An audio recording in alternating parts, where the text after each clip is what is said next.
Hi, I'm Hummy from Hummy's World, and this layout shows my true scrapping style, who I kind of feel I am, and how I like to scrap.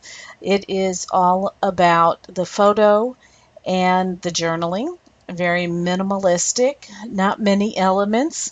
I have tons and tons of kits with tons and tons of supplies, and I tend to scrap this way with nothing more than one paper and one photo. And I want to deconstruct this to show you how I use just one paper to achieve this look. And of course, that doesn't count the journaling. And then I did create this map down here with some outlining that I drew. And that's still minimalistic and not really an element, but it tells the story of the layout. And so I'm going to go ahead, and I see I'm missing a word over here. Doesn't matter. Not part of our deconstructing. And so I'm going to take off the text too. And so this is kind of what I want to show you that we are working on. And so I'm going to go ahead and turn off the rest of these layers, and we're going to get down to the basics and let you really peek in here to see what we did.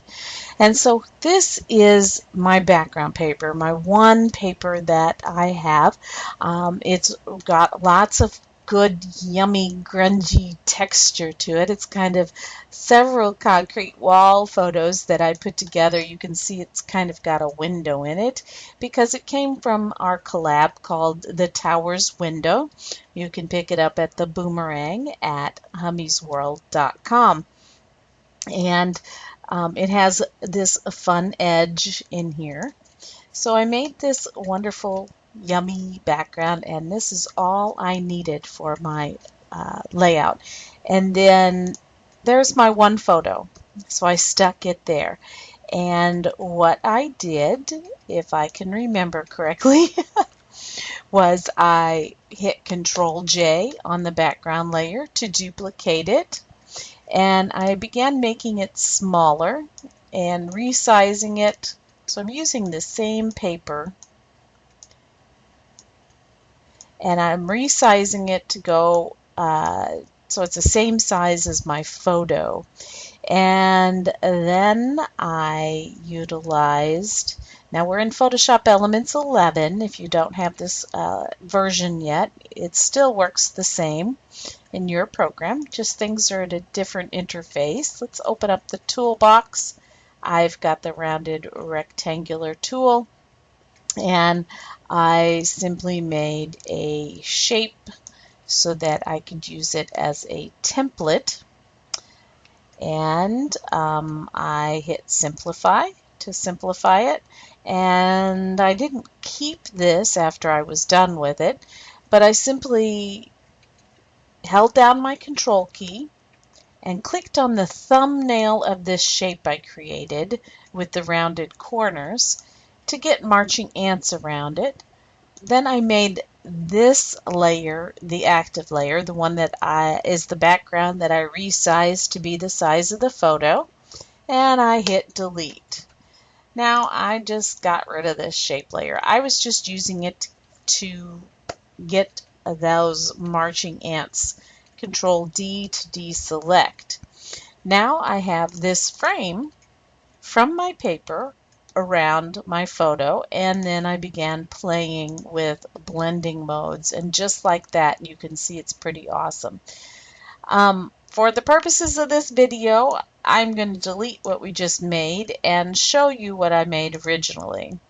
So let's see. This is that layer I just showed you how to make. And it looks like I chose the linear burn blending mode. And I actually made it a little bit larger than my photo.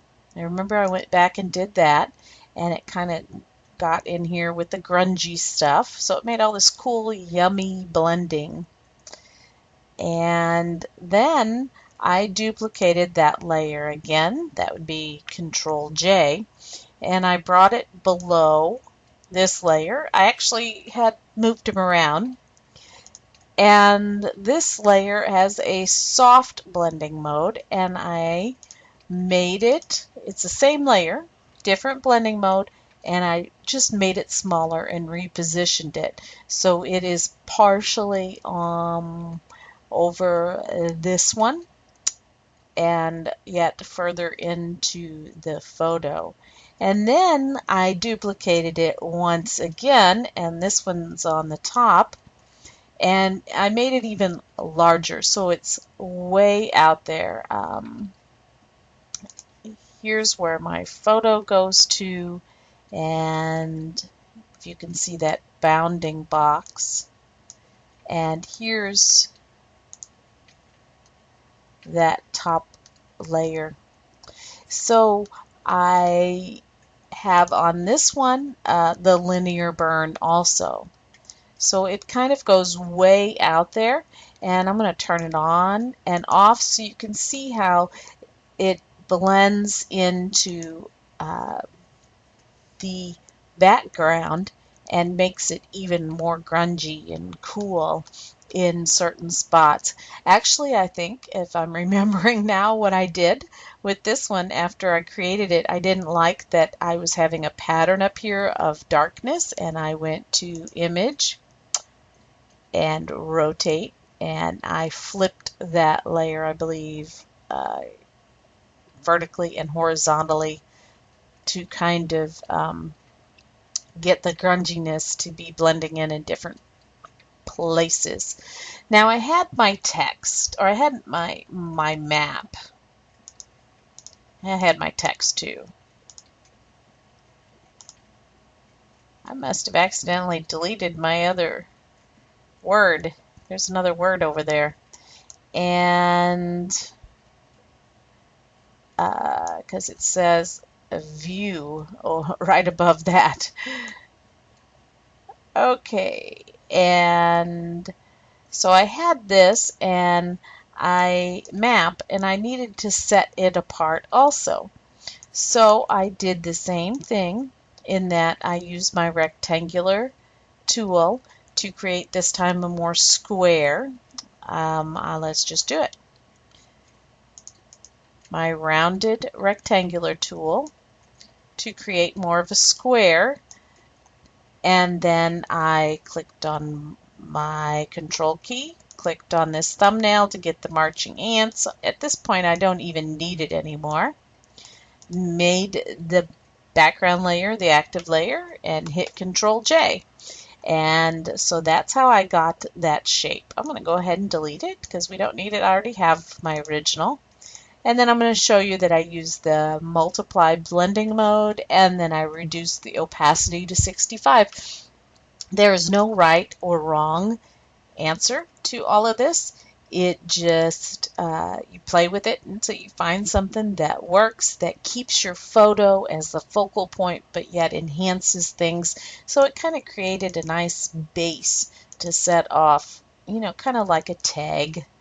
And then here is my journaling, and that would be my layout deconstructed and reconstructed for you so that you can see how it's just one paper cut up a little bit using blending modes and opacity to create this layout.